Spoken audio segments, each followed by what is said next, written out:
Dans cette vidéo, je vais vous expliquer pourquoi vous devez absolument investir dans l'immobilier en France ou même dans l'immobilier en général et pourquoi si vous ne le faites pas, vous loupez quelque chose de très conséquent. Avec l'immobilier, il existe 4 types d'enrichissement. Le premier enrichissement, je l'ai appelé l'enrichissement exponentiel. En 2017, j'ai acheté mon premier bien. Je l'ai payé seulement 1873 € alors qu'il en coûtait 200 000 €. C'était sa valeur réelle, 200 000 €. Comment ça se fait que j'ai pu réaliser une telle opération en mettant aussi peu d'argent? Eh bien, c'est grâce à l'effet de levier. C'est grâce au fait que j'ai pu emprunter la totalité de la somme en mettant et en donnant seulement 1873 € à la banque. En échange, la banque m'a prêté la différence. Cela signifie qu'aujourd'hui, j'ai pu acheter un bien quasiment gratuitement grâce à l'argent de la banque. Et c'est ça l'effet de levier, c'est utiliser l'argent de quelqu'un, en l'espèce la banque, pour pouvoir acheter quelque chose dont en réalité, on n'a pas vraiment les moyens parce que je n'avais pas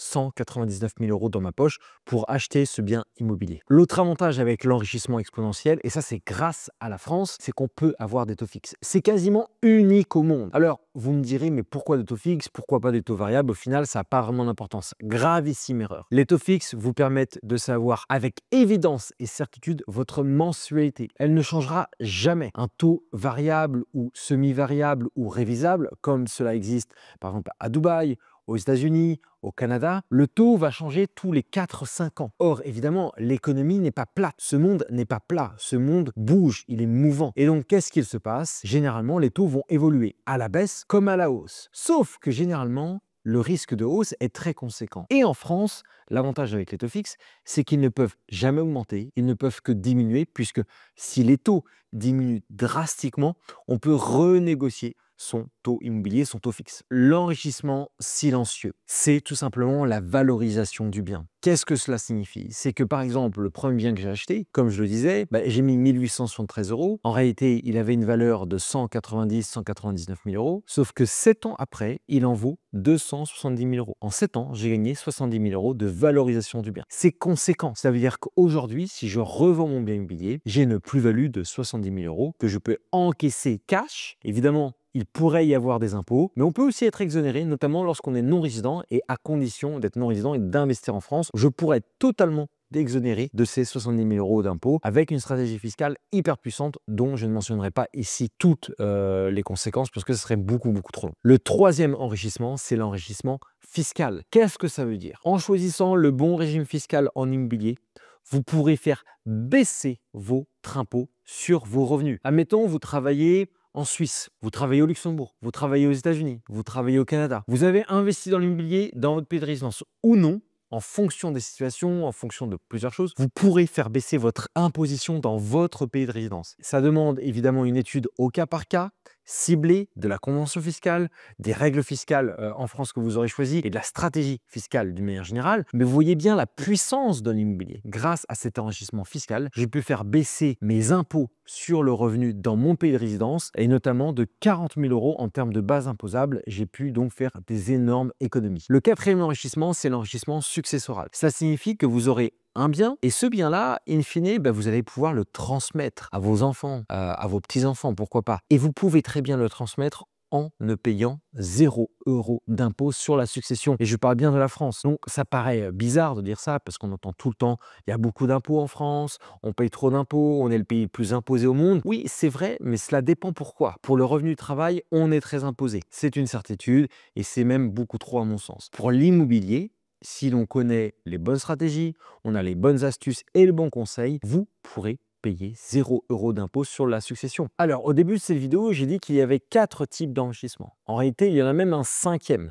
On pourrait l'appeler l'enrichissement financier. Qu'est-ce que je veux dire par là? C'est tout simplement le fait que votre bien immobilier, si vos loyers sont supérieurs au crédit et aux charges en lien avec le bien immobilier, c'est-à-dire les charges de copropriété, l'assurance par exemple, la taxe foncière, toutes ces choses-là, vous allez percevoir ce qu'on appelle un cash flow ou autrement dit en français un surplus de trésorerie. Ce surplus de trésorerie, c'est un enrichissement. Je pense notamment à un bien immobilier que j'ai acheté en France qui me vient à l'esprit. Je l'avais acheté tout compris pour 159 000 €. J'ai une mensualité de l'ordre de 800 et quelques euros par mois. Mes charges sont de l'ordre de, faut voir, mais 30% en général sur mon bien immobilier. Et j'ai des loyers de 2300 euros. Ça signifie que j'ai un gros cash flow, un gros surplus de trésorerie d'environ 1000 euros. Donc tous les mois, je gagne 1000 euros de surplus de trésorerie grâce à ce bien immobilier. C'est un véritable enrichissement financier. Alors l'erreur à ne pas faire, c'est que déjà, tous les biens ne sont pas adaptés pour obtenir ces 5 types d'enrichissement. Il y a des biens où on ne pourra pas avoir d'enrichissement financier, c'est-à-dire qu'on ne pourra pas avoir de cash flow. On pourra juste potentiellement avoir un autofinancement. Alors, je te vois venir et tu vas me dire,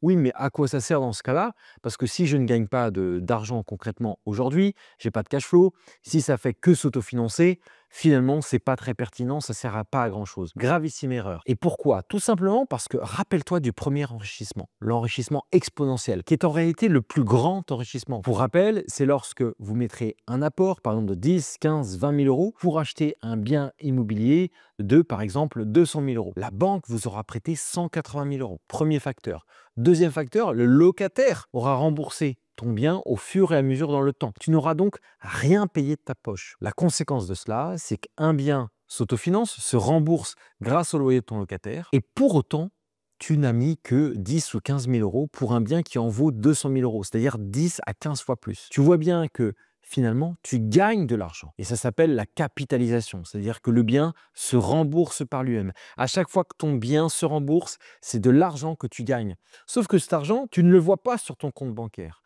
Et donc, la problématique, c'est beaucoup de gens estiment « Ah, je ne gagne pas d'argent avec l'immobilier ». Mais c'est faux. Si demain, tu étais amené à vendre ce bien-là ou à le transmettre ou même à tout arrêter, tu aurais déjà gagné de l'argent. Tout simplement parce que déjà, le bien aurait pris de la valeur, le bien il se serait remboursé dans le temps et ce n'est pas toi qui rembourse le bien immobilier. À titre d'exemple, la bourse.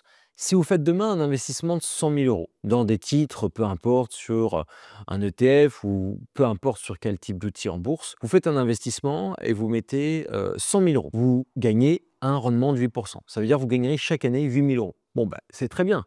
8 000 euros, 200 000, ça fait un bon rendement, ça fait 8%.